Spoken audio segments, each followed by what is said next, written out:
बिस्मिल्लाहिर्रहमानिर्रहीम। हर देखने वाले स्टूडेंट को प्रोफेसर काशिफ रबी का सलाम। तो आज हम एक्सरसाइज 2.1 का क्वेश्चन नंबर 6 एंड 7 को डिस्कस करेंगे। तो हम आज का लेक्चर शुरू करने से पहले आप लोग, मेरी नसीहत है कि तमाम स्टूडेंट अपनी कॉपी, रजिस्टर, पेन साथ रखें। मेरे लेक्चर को साथ साथ सुने भी, समझें भी और लिखें भी, क्योंकि मैथमेटिक्स को सीखने का तरीकाकार ये होता है कि आप एट अ टाइम सारे काम साथ साथ करेंगे। हम आज का लेक्चर स्टार्ट करते हैं, लेकिन आज का लेक्चर शुरू करने से पहले तमाम स्टूडेंट मेरे लेक्चर को सब्सक्राइब करें, इसे लाइक करें और आगे शेयर करना नहीं भूलिएगा। तो आइए हम आज का लेक्चर स्टार्ट करते हैं। क्वेश्चन नंबर 6 है। क्वेश्चन नंबर 6 की स्टेटमेंट कुछ इस तरह है। वो ये कह रहा है व्हाट इज़ द डिफरेंस, यानी क्या फ़र्क है बिटवीन, इनके दरमियान। ये जो दो सेट्स उसने लिखे हुए हैं, एक ये सेट है उसके अंदर A, B है, और दूसरा ये सेट है जिस सेट के अंदर एक सेट पड़ा हुआ है। ये एक सेट है और इस सेट के अंदर एक सेट पड़ा हुआ है। तो अब आप ये देखिए, इनका फ़र्क बताना है आपने। जब आपने इसका सोल्यूशन लिखना है तो इसका डिफरेंस आप किस तरह बताएंगे उसे, कि ये जो पहले वाला सेट है जिसके अंदर A, B है, ये एक ऐसा सेट है जिसके दो एलिमेंट्स हैं।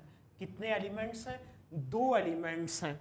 हैविंग टू एलिमेंट्स, आप उसे मेंशन करेंगे हैविंग टू एलिमेंट्स। ये इसके दो एलिमेंट्स हैं, हैविंग टू एलिमेंट्स।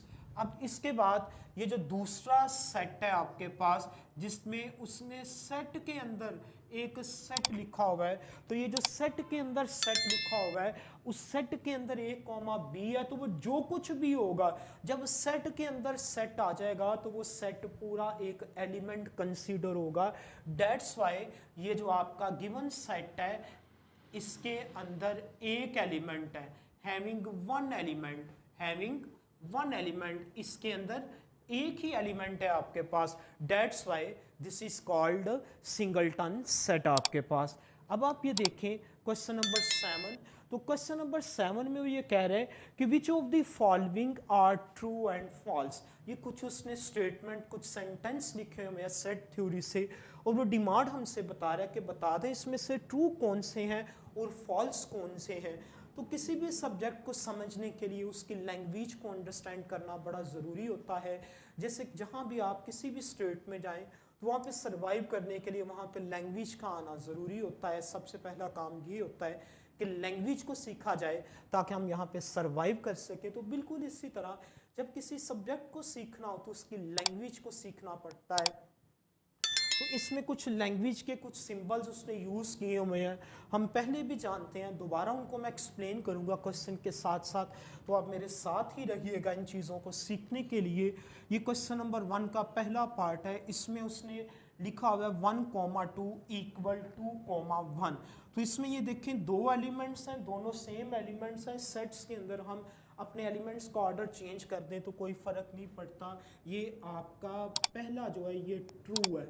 अब इसके बाद ये देखें, ये जो उसने सिंबल लिखा हुआ है, ऐसे गोल सा सर्कल है और उसके ऊपर क्लाइंट लाइन है, ये आपके खाली सेट को रिप्रेजेंट करता है। और वो ये कह रहे हैं कि empty set is a subset.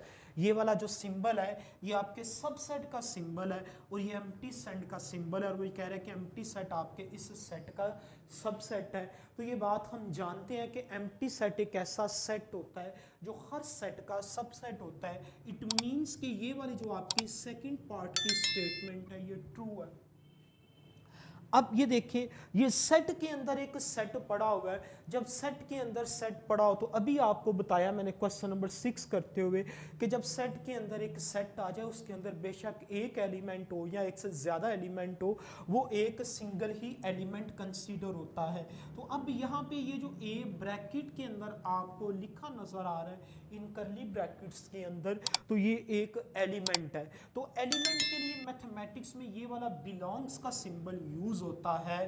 That's why ये जो आपका क्वेश्चन है ये फॉल्स है, क्योंकि ये तो एलिमेंट है, उसने सबसेट वाला सिंबल लगा दिया हुआ है, तो ये सबसेट नहीं है बल्कि इसका एलिमेंट्स है, दैट्स वाई तीसरा पार्ट जो है वो आपका फॉल्स है। जबकि यहाँ पे उसने सिंबल चेंज किया, क्वेश्चन की स्टेटमेंट वो ही है, यहाँ पे उसने सबसेट का सिंबल लगाया तो हमने उससे फॉल्स कह दिया। यहाँ पे उसने एलिमेंट का, बिलोंग्स का, मेंबर का सिंबल लगाया तो हम इसको ट्रू मान लेंगे, ट्रू। अब इसके बाद ये देखें, ये सिंपल ए है, ब्रैकेट्स नहीं है इसके अंदर, तो इसका जो एलिमेंट है ये पूरे का पूरा विद दीज करली ब्रैकेट्स, ये करली ब्रैकेट होंगी तो फिर इसका एलिमेंट होगा। इसके ऊपर करली ब्रैकेट्स नहीं है तो इसका मतलब ये है कि ये इसका एलिमेंट नहीं है, तो ये क्या हो जाएगा, फॉल्स। ये क्या आ जाएगा आपके पास, फॉल्स आ जाएगा। फिर इसके बाद ये कह रहे हैं कि एम्प्टी सेट जो है वो इस सेट को बिलोंग कर रहा है। अब इस सेट को देखेंगे, वही सेट है कि सेट के अंदर एक सेट पड़ा हुआ है और इस सेट का एलिमेंट क्या है, ए सेट है आपके पास। वो ये कह रहे हैं कि जो 5 है वो भी इस सेट का एलिमेंट है, तो ये जो सेट है पूरा सेट, इस सेट के अंदर कहीं आपको 5 लिखा नजर आ रहा है, बिल्कुल भी नहीं लिखा नजर आ रहा है। इसका मतलब ये है कि ये उसकी स्टेटमेंट रोंग है, फॉल्स। आंसर क्या आ गया, फॉल्स। यहां पे उसने सबसेट का सिंबल यूज किया था तो हमने ट्रू कह दिया। यहां पे उसने एम्प्टी सेट के बाद यूज कर रहा है सिंबल बिलोंग्स का, मेंबर का, तो हमने इसे फॉल्स मान लिया है। Thank you very much.